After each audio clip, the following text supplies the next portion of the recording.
नमस्कार। आज हम उत्तर प्रदेश के लिए पेश किए गए एक नए विजन पर बात करने वाले हैं जो 11 मांगों पर टिका है। तो आखिर ये मांगे हैं क्या, ये आई कहां से और इनका मतलब क्या है?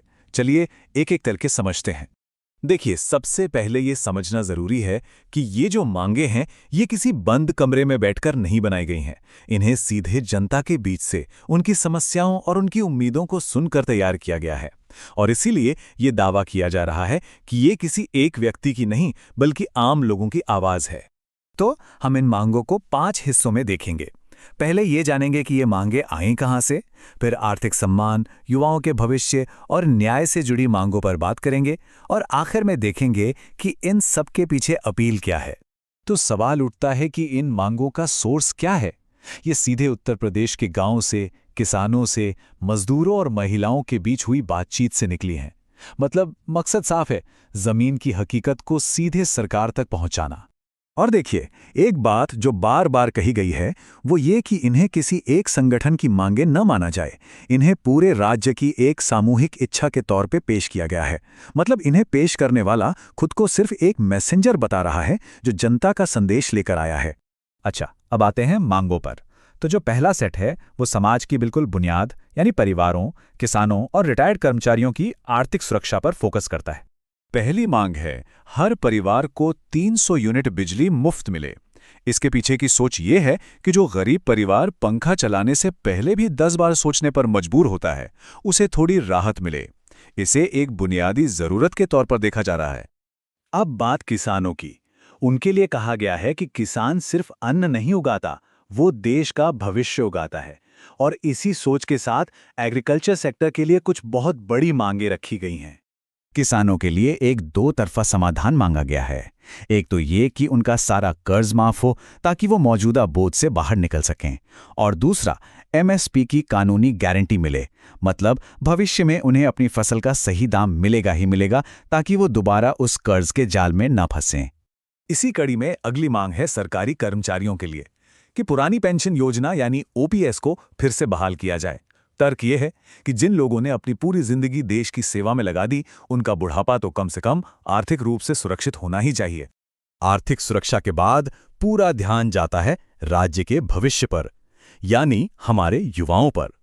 और यहां जो मांगे हैं वो शिक्षा व्यवस्था में बहुत बड़े बदलाव और उनकी भलाई से जुड़ी हुई हैं।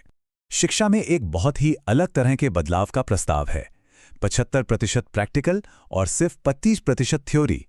लक्ष्य बिल्कुल साफ है, युवाओं को सिर्फ डिग्री ना दी जाए बल्कि उन्हें ऐसा हुनर सिखाया जाए जिससे वो रोजगार के लिए आत्मनिर्भर बन सकें।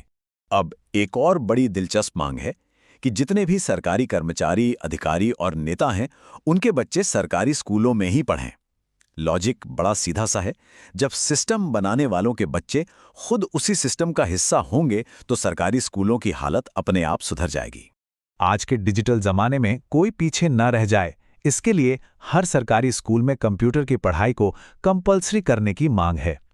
इससे गांव के बच्चे भी मॉडर्न दुनिया के साथ कदम से कदम मिलाकर चल पाएंगे और सिर्फ नौकरी ढूंढेंगे नहीं बल्कि नौकरी पैदा करने वाले भी बनेंगे। अब एक सबसे अनोखा और शायद सबसे विवादास्पद प्रस्ताव सामने आता है जो युवाओं में सोशल मीडिया की लत की चिंताओं को लेकर है। सवाल यह है कि क्या इसका जवाब एक डिजिटल कर्फ्यू हो सकता है? प्रस्ताव ये है कि रात 8 बजे से सुबह 7 बजे तक सोशल मीडिया बंद कर दिया जाए। कहा गया है कि इसका मकसद किसी की आज़ादी छीनना नहीं है बल्कि युवाओं को डिजिटल लत से बचाना है ताकि वो अपनी पढ़ाई और परिवार पर ठीक से ध्यान दे सकें।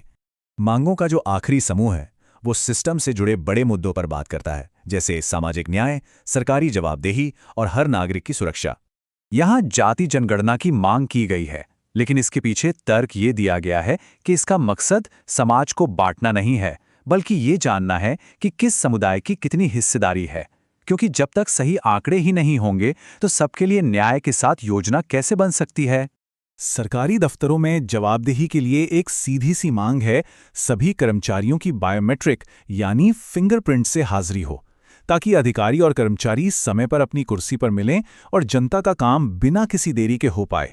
महिलाओं की सुरक्षा को लेकर एक बहुत ही गंभीर मांग रखी गई है। इसमें कहा गया है कि बलात्कार के दोषियों को 6 महीने के अंदर फांसी की सजा दी जाए।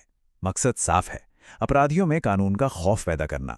तो इन सभी मांगों को आखिर में एक अंतिम निवेदन के साथ पेश किया गया है, जो इनके पीछे की असली भावना को सामने लाता है। अपील ये है कि इन 11 पॉइंट्स को राजनीतिक फायदे नुकसान के चश्मे से न देखा जाए, बल्कि इन्हें लोगों की बुनियादी जरूरतों के तौर पर समझा जाए, क्योंकि ये जनता की सामूहिक इच्छा का ही एक प्रतिबिंब है।